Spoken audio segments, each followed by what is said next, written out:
He chuckled as he handed her the vintage 1937 Cadillac.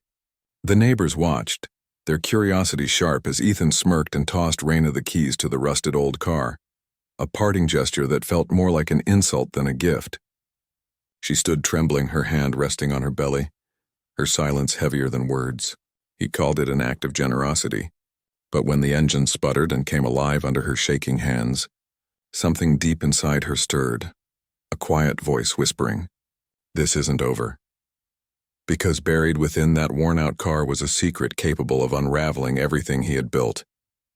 Before we continue, don't forget to hit the subscribe button. Your support keeps us going and helps us bring you more powerful stories like this one. Now let's begin. He laughed as he passed her the keys. The Cadillac looked pitiful beneath the pecan tree, its roof peeling, chrome tarnished, and the air thick with the scent of dust and stale cigars. Raina Mercer stood still, one hand on her stomach, the other gripping the door, her gaze unbroken. She had stood by him through every struggle, counting tips late into the night at the small cafe, ironing his only shirt before lender meetings, trimming burnt muffin edges to make them sellable. And now he cast her aside like a forgotten favor. Over the hedge, the neighbors watched. One woman whispered that at least he gave her something. The gardener cleared his throat and looked away. Raina's silence was fragile but unyielding. The engine coughed twice, then caught, a tired animal stirring in its nest. She drove off from the grand house as the man she once called her husband adjusted his cufflinks and studied his reflection in the glass. He didn't bother to wave. By late afternoon, the Georgia sun had turned the car's cabin into an oven. She parked behind an abandoned gas station near the highway, reclined the seat, and listened to the soft ticking of the cooling metal. Somewhere in the distance, a train wailed. Her phone buzzed with messages that read like judgments. She turned it off and inhaled, the scent of aged leather, lingering tobacco, and a faint trace of mildew filling the space. Opening the glove box, she found a brittle old glove and a small brass plate wedged behind the map light. Scratched across it were initials, ones that belonged neither to him nor to her. She slipped the small plate into her pocket without a second thought. When she turned on the radio, it crackled to life. A preacher's voice tangled in static, then silence. Night settled softly around her. Headlights brushed across the far wall like pale wings as trucks passed by, heading toward motels with empty rooms. Raina spread out a blanket, turning the back seat into a small nest. She drew her knees together to ease a cramp and counted the baby's kicks, steady, rhythmic, as if saying, "Make space." She stared at the sagging headliner, dotted with tiny holes like a false sky. Tracing 3 of them with her fingertip, she thought about how old cars always seemed to hold secrets, and this one felt full of them. 2 teenagers walked past, whispering and laughing about the woman living in a museum. Another voice told them quietly, "Leave her alone." As the air cooled, her breath fogged the window in soft circles. She cleared a small patch with her sleeve and watched the horizon narrow to a thin blade of light. "If you were here, Mama," she thought, "you'd tell me to stand tall." She did. Just before sleep took her, a faint glimmer caught her eye near the steering column. Fine lines etched into the metal, subtle and deliberate like a hidden map disguised as scratches. She closed her eyes, letting the mystery wait until morning. When daylight came, it washed the windows in pale gold. Raina stretched in the back seat, her spine cracking in protest. She opened the door to the scent of hot asphalt and leftover rain. Trucks hissed by on the highway, spraying mist into the air. She poured water from a bottle over her face, patted it dry with a t-shirt, and pinched color into her cheeks. She was beginning to understand the car's quirks. The right wiper that never lay flat, the ashtray that rattled unless wedged with a folded receipt, the stubborn glove box latch that gave way only with a sigh. After wiping down what she could with baby wipes, she sat quietly and listened. Beneath the dashboard, a loose wire hummed, faint, persistent, like it was trying to tell her something. She spent her mornings working at a laundromat that didn't ask questions. The sound of coins clinking in the drawer became her daily rhythm. In the afternoons, she parked beneath a wide sycamore tree and flipped through free circulars, scanning for job listings. A woman wearing a green visor mentioned her grandfather had owned a car like that before the war. Another man muttered that it looked haunted. By the second night, she examined the faint scratches again. They weren't random. 4 letters, 3 numbers, followed by another set spaced like map coordinates. Using a cotton swab, she gently cleaned the surface, watching the marks grow sharper. Her pulse quickened, then leveled. Curiosity stirred, but she kept it in check. At a small diner, she asked the cook if he knew an honest mechanic who enjoyed solving puzzles. He slid her a napkin with a name written on it. People stared, mine as they always did. A teenager whispered that the car looked like something from an old movie. Someone else said its faded paint reminded them of a military vehicle. Raina kept her expression steady and sipped her water slowly. The baby shifted beneath her ribs and she murmured, "Easy, little storm." That evening, a real storm arrived. Rain pounded the roof, filling the air with the scent of wet metal. She lined towels along the back window, where a thin leak traced a silver line down the glass. Lightning split the sky into white flashes, leaving a low hum in its wake. She counted the seconds between each flash and rumble, feeling time pulse through her chest. When the rain finally eased, she switched on the dome light and opened the trunk. The key resisted at first but gave in. A canvas tool roll slid forward, its fabric dry and brittle, wrenches lined neatly like worn teeth. Beneath the mat, her fingers brushed a raised strip of metal, one that didn't belong to the rest of the floor. She pressed down, and it clicked, but wouldn't open. The next morning, she took detailed photos of the small markings near the steering column, the brass plate, and the strange seam inside the trunk. She placed each object against a sheet of notebook paper for scale. Her hands trembled once, then steadied. She typed a short message to the number written on the napkin. The reply came quickly, 3 words, "Bring it in."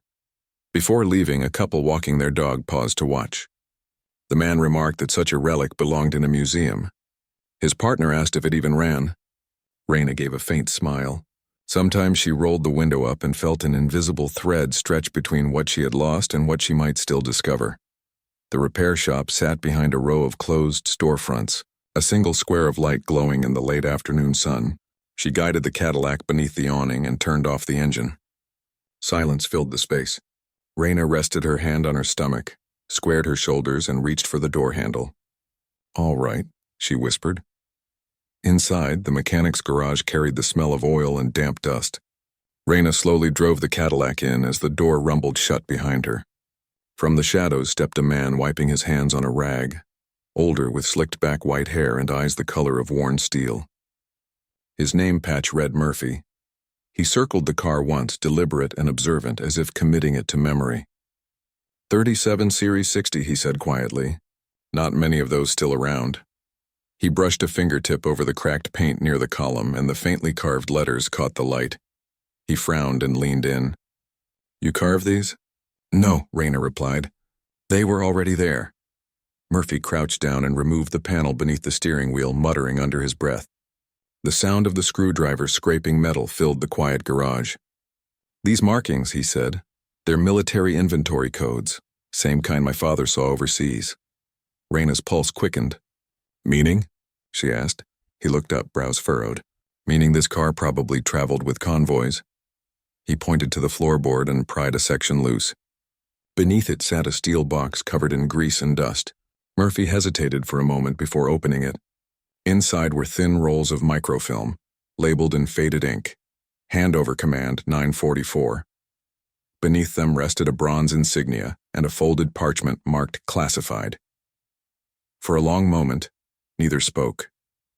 Then the faint sound of rain began again, tapping softly against the tin roof. Raina felt the air grow heavier, her heart beat loud in the stillness. "Where'd you get this car?" Murphy finally asked. "It belonged to my husband's father," she said quietly. He let out a low whistle. "Ma'am, you're sitting on history." Raina stared at the microfilm and the insignia, her thoughts racing. "So what do I do now?" Murphy wiped his hands on a rag. "Keep it safe," he said. "Then contact someone who understands what you've got here." That night, she parked behind a diner with the metal box wrapped in a towel beside her. Trucks passed on the highway, their lights streaking across the windshield. She searched online for information about General William Hanover, an officer who had disappeared during a classified mission in Europe. His final message read, "Cargo secure, returning stateside." Her chest tightened as the pieces began to connect. The car, the coordinates, the documents. The next morning, she reached a museum curator who specialized in wartime vehicles. He asked her to send photos, Silence followed for several moments before he spoke again. "Miss Mercer," he said slowly, "can you bring that car to Atlanta? This might be more important than you realize." When she ended the call, her hand shook slightly. A man nearby sipping coffee glanced at her and joked, "That old car's either gonna make you rich or get you killed." He laughed, but she didn't. Raina drove south, the highway lights sliding across the Cadillac's hood like a new layer of skin. For the first time in months, hope felt tangible, something she could almost hold.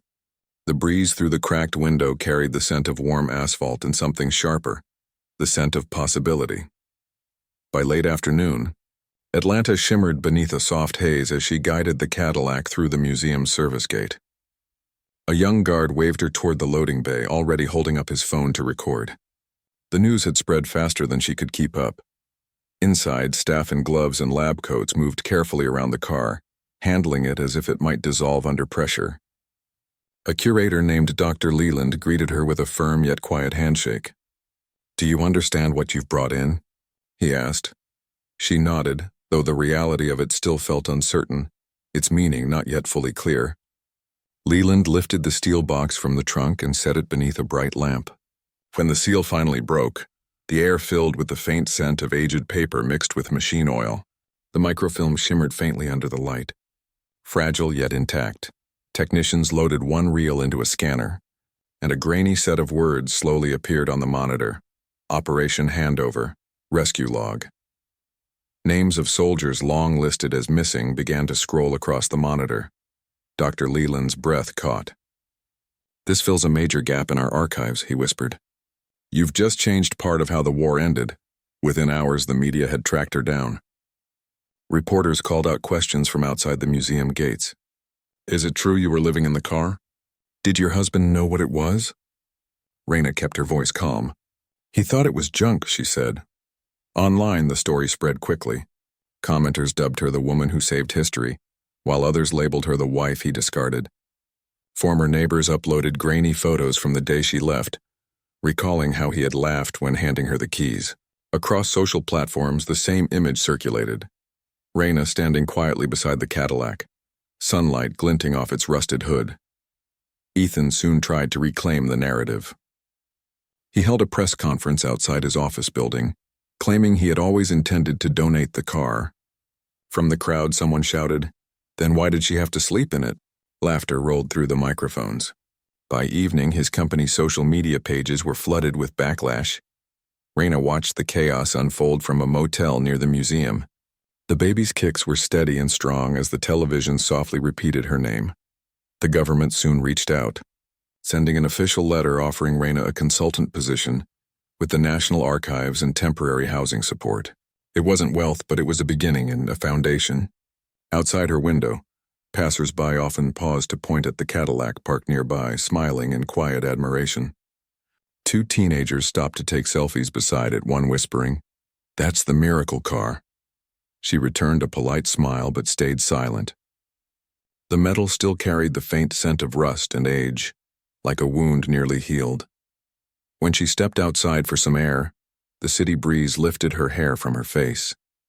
A man selling newspapers called out, "You showed him, miss." She chuckled softly. "Not revenge," she said under her breath. "Just balance." And for the first time, the phrase felt right. By the end of the week, the museum unveiled the restored Cadillac under bright lights and glass barriers. Cameras flashed as reporters filled the gallery. The curator spoke her name with genuine respect. In the reflection off the polished fender, Raina saw herself, tired, composed, but whole again. The applause that followed felt like gentle rain after a long dry season. As the event ended, the room grew quiet. Spotlights washed over the Cadillac, its chrome gleaming softly. A small plaque beside it read, "Recovered and preserved by Raina Mercer, 2025. She stood a few feet away, one hand resting on her belly, the other holding her new museum ID badge. For once, the silence around her wasn't heavy. It felt alive. She could smell oil, wax, and the clean sweetness of restored history. Visitors passed by whispering, "That's her, the one who found it." Raina offered faint nods but remained still. Across town, Ethan's life began to unravel. Investors withdrew and his business faltered. Online, someone reposted the old clip of him laughing as he handed her the keys. The sound became a symbol of its own. Raina didn't replay it. Some endings don't need help. They finish themselves. Outside, the night air was cool and light. City lights shimmered gold across the museum's glass facade. She descended the steps slowly, her shoes clicking softly, the baby inside her shifting like it too was finding space. A street musician strummed a quiet blues tune nearby. Raina dropped a coin into his case and smiled. At the crosswalk, she turned once more toward the museum, where the Cadillac now stood. What was once a refuge now preserved as proof that worth doesn't fade just because someone failed to recognize it. "We're going to be fine," she whispered, feeling the baby's small kick in reply. Behind her, a passerby murmured, "That's the woman who turned a junk car into history." Raina didn't correct them. She simply walked toward the glowing streetlights, her shoulders straight, the night alive with quiet promise. If this story inspired you, remember, what's cast aside often holds the greatest value.